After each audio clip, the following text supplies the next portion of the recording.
Welcome everybody. We've got my son's 8th birthday coming up this week, and he's going to be baptized.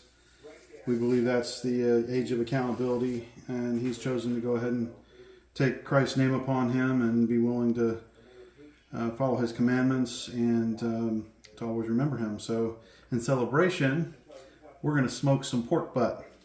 So we've got about 4 to 5 pound pork butts. We got a couple slabs of ribs here. All right, we got 13-year-old Fisher having to go at it, learning how to season some pork, getting all sides thoroughly. Then he's going to come back with the pepper and the butt rub, making sure we get the most important season, which is salt, first. Okay, here we are. We're getting through some of this seasoning process. A lot of people like to go ahead and start the fire on their smoker before they season, and they season while the smoker's warming up. I'm probably, splitting hairs here, but I like to go ahead and get the meat seasoned before I start the smoker. This gives a little bit more time for the seasoning to work on and to adhere to and to absorb into these big pieces of meat. It gives the salt more time to pull more moisture out. So here we are. Most people would stick, a big split like that in and not even think twice about it. Even in the solo stove, if you stick a big old piece of wood in there, it takes a while for that piece of wood to catch fire. Now in a solo stove, it's quite a bit less time than a normal fire, and the amount of smoke that's produced from the non-full combustion is minimal compared to a normal fire. But to minimize it even further, we take our pieces and cut them to small.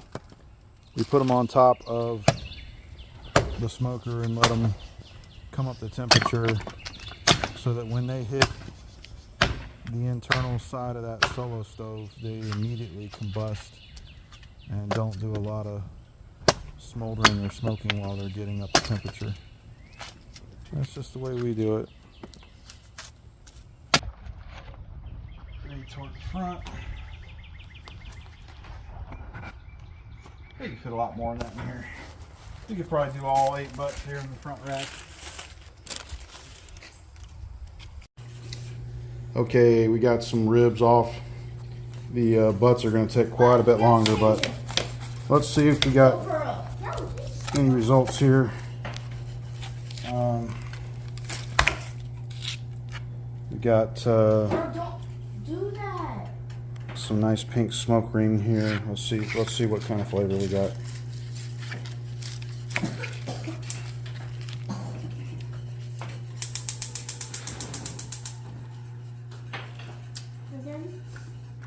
Oh yeah. Solo stove, smokeless fire pit does it again. Love it. Okay guys, we are sitting at about 9 p.m. so it's been about 6.5 hours. So yeah, we came up to 168 on that one. I'm gonna put it on a tray and put tinfoil over it and put it in the oven at 250 overnight to get it to where it'll just fall off the bone, tender, to where we can pull it apart real easy for pulled pork. Now we will probably save back a couple of these and just do sliced pork. It's ready to do sliced pork right now. It's not nearly tender enough to do pulled pork, but we'll do a little bit of each, and we'll let you see what that looks like once we get some sliced up. Okay guys, here's what we ended up with after 6.5 hours. Nice. You see those juices running out. You got your smoke ring, and we got our friend Owen here Oh, and you want to give it a try? Sure. All right. Tell us what you think here. Grab that. I think it's great. All right, now let me see.